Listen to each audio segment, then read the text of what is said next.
Joining me now from The Athletic is their esteemed Eagles beat writer, Zach Berman, who's got a new book, which we'll be getting into. Zach, how are you? Doing great. Good talking to you, Pat. Yeah, good talking to you too. I wish it was under a little bit better circumstances, but the Eagles are 4-2. You can make the argument they really should be 3-3. A lot of people are panicking a bit. You watch them, you cover them, you're at every press conference. In your opinion, what's the matter with this team right now? Yeah, I mean, offensively, they're out of sync, right? And that's pretty clear to see. And I think that I understand you can point to the defense as well, right? It's never just one thing, but I had higher expectations for this offense. I think when you have 9 Pro Bowl caliber players, and there's continuity there, you shouldn't be talking about being on the same page 6 weeks into the season or 6 games into the season. So I don't think 4-2 is the end of the world. I mean, frankly, they have 3 wins against teams that are near the top of the league, but these last 2 games, and really these last 6 quarters were problematic, and that's something that the Eagles need to look at. When you look at their offense, a lot of people are blaming Kevin Patullo, their new offensive coordinator. I kind of go the other way a little bit. I'm more in the mind of, is Nick Sirianni meddling a bit, because it seems like when he kind of touches the offensive play sheet, it doesn't end up going well. In your opinion, though, is this a Kevin Patullo situation of a new OC getting his feet wet and learning under the job, or is there a chance that Nick Sirianni's kind of doing Nick Sirianni things after winning the Super Bowl and calling some plays a bit? Well, I mean, I think Kevin Patullo is calling the plays. I don't think this is Nick interjecting per se. Now, it's never just one guy, right? I mean, the players need to make plays. Jalen Hurts, who he's been good. Then there's been some some periods there where he hasn't played well enough. He's had passes downfield, whether it was to Devontae Smith against the Giants, AJ Brown against the Broncos, where they didn't connect. But frankly, the way I look at this is the burden of proof is on Kevin Patullo, in that I've seen these offensive players play at a high level, win a Super Bowl. I've seen Nick Sirianni, be one of the top coaches in the league. I haven't seen Kevin Patullo call plays before this year. So I think the burden on proof, the burden of proof is on Patullo to show that he's not what's holding them back here. And it's still early, it's 6 games in, but yeah, I mean, I would like to see more from Kevin as a play caller. When you look at this team and the comparisons to the 2023 team, I think a lot of fans immediately jumped on that because of the fact that, we saw them in the Super Bowl, like, bludgeon the Chiefs, and then they come out and they do look a little flat in week 1, and then it carries over to week 2. Immediately fans start saying, oh, it's 2023 all over again. After watching 6 weeks of this season and all of 2023, what do you think are the similarities and the differences between those two teams? Yeah, I don't think that the teams are comparable per se, Pat. I think it's more the I mean, the circumstances. You can look at that, but as far as the teams, this team's much better than that team, especially defensively. When you look at the talent that the Eagles have, when you look at the coaching that the Eagles have on the defensive side of the ball, I think the Eagles are superior there. Offensively, I frankly think the Eagles were playing well offensively for much of that season. I mean, AJ was on his historic pace through October that year. They were just turning the ball over late in the year, and the Eagles aren't really turning the ball over this year. And I mean, not nearly at the same rate. It's just the inefficiency is more pronounced than it was, frankly, any of the years here. I mean, you have to go back to like the 2021 season, Nick's first year, and I mean, frankly, the offensive numbers were better then in terms of the offensive, in terms of the efficiency. To answer the question succinctly, I don't see 2023 as a comp as far as the way the teams are comprised. If you want to look at the comp, it's that team had high expectations coming off a Super Bowl appearance, and they started off 10-0 and 11. Yeah, they were great. Yeah, this year's team, the circumstances are different, but I think the pressure on them is comparable for sure. They're 4-2, and this is without Saquon Barkley having a 100-yard game yet. What do you think's been the issue getting him going? Yeah, I mean, I always start with the front, right? And I say that because, even before Saquon got here, DeAndre Swift was a 1,000-yard rusher. Miles Sanders was a 1,000-yard rusher. And I don't think this offensive line is run blocking the way or with the same effectiveness that they have in the past. Now there are a lot of certain, there are a lot of things you can look at, right? When the Eagles are behind the chains on first down and you're in second and long situations, it's not an obvious, it's more of a passing situation, and so I think that the game circumstances haven't helped, but ultimately I don't think they are blocking as well as they have in the past, and I think that's something that needs to be fortified. And I think in that locker room they would tell you the same thing. When you hear the players and the body language, and I know you tweeted out a bunch of quotes yesterday. Overall, though, what is the body language with this team right now? Is it a positive? Is it like a, oh crap, it's happening again, a la in reference to 2023? Like, or is it, yeah, what's the mindset? Yeah, I don't think it's an oh crap, this is happening again. And I saw that quote. I think it was on ESPN. I mean, I certainly, I'm in that locker room every day, and I don't get the sentiment that they think this is 2023 all over again. But I do think this is a locker room that's where they know what the expectations are. I think there's a lot of guys who obviously want to play better, but think they should be playing better. And I think AJ Brown's demeanor, for lack of a better term, has been scrutinized this year. And I think AJ is one of those guys who would tell you that he wants to be a reason why this team's winning, and he hasn't been as productive as he needs to be. And across the board, I think you've seen that, and you've seen some different circumstances in games, whether it was Jalen Carter getting ejected in the season opener, and then they've had some real I would say foolish penalties or costly penalties, however you want to frame it, during these first 6 weeks. This is a team that I don't think to use Nick Sirianni's term, I don't think they're doing the things that require no talent well enough. And in the past, you've always looked at them and you said, this is a team that's played really hard, that's been disciplined, that hasn't beaten themselves. And I've seen that more and more really these past 2 weeks, and they need to clean that up.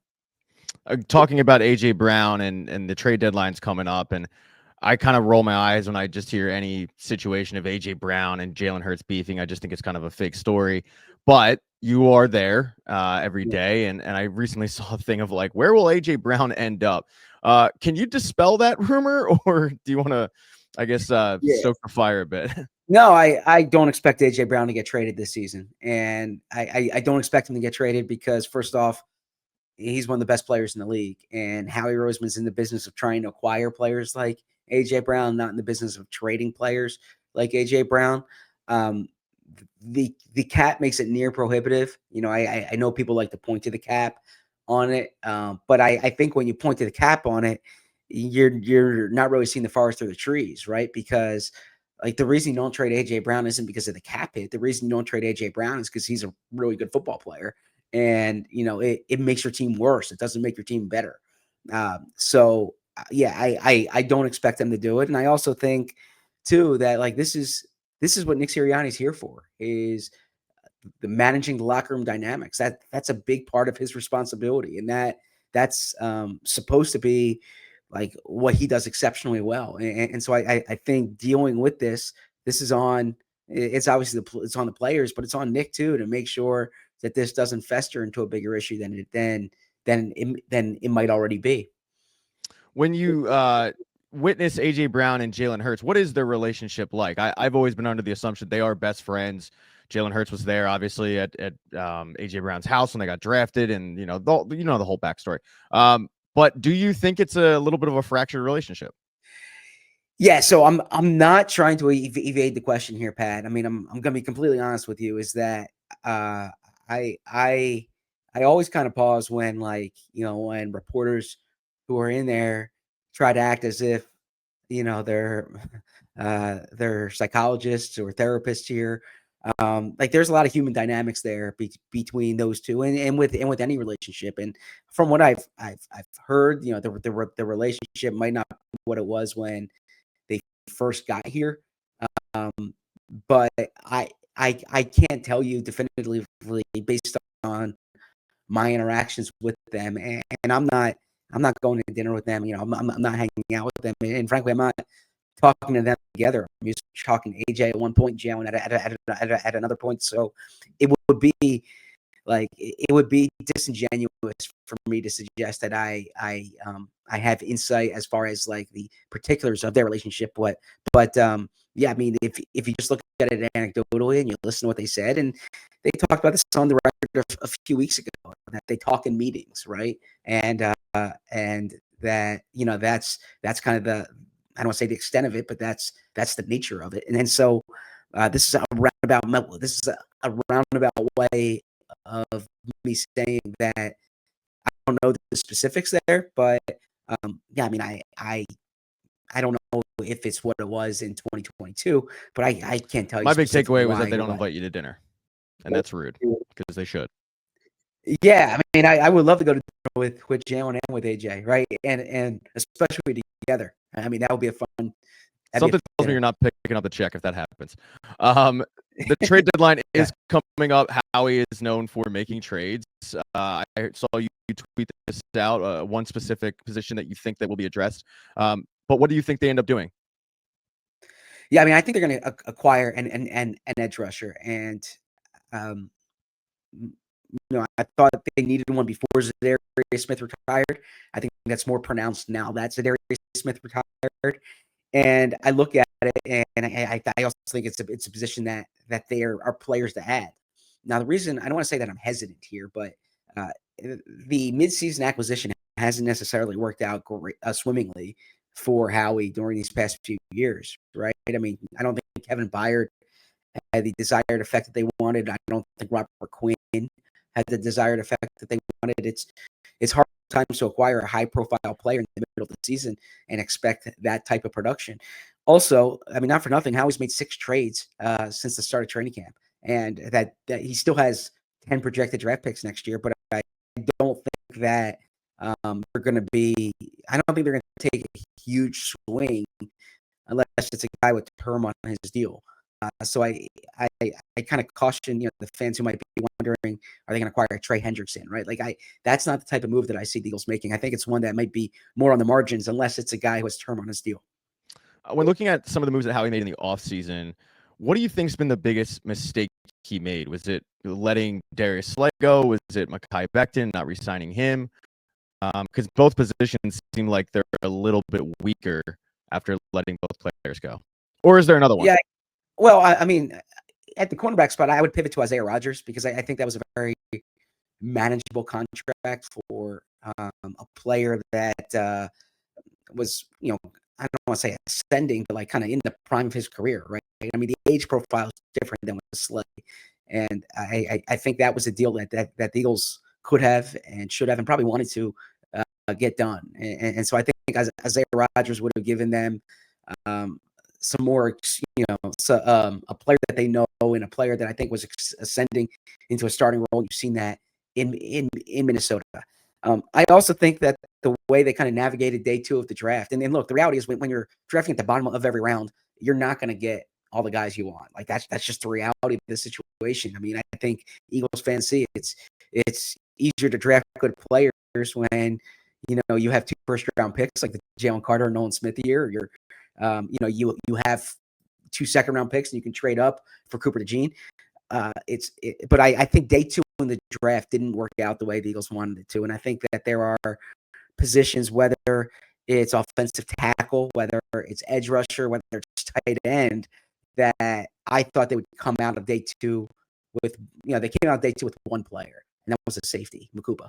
And it's not that it's bad, but if you're telling me that your first 2 days of the draft, you're getting an off-ball linebacker and a safety, and you don't get help on either side of the line of scrimmage, and tight ends spot where they could use depth. I think navigating day 2 of the draft is something that they could have done differently and better.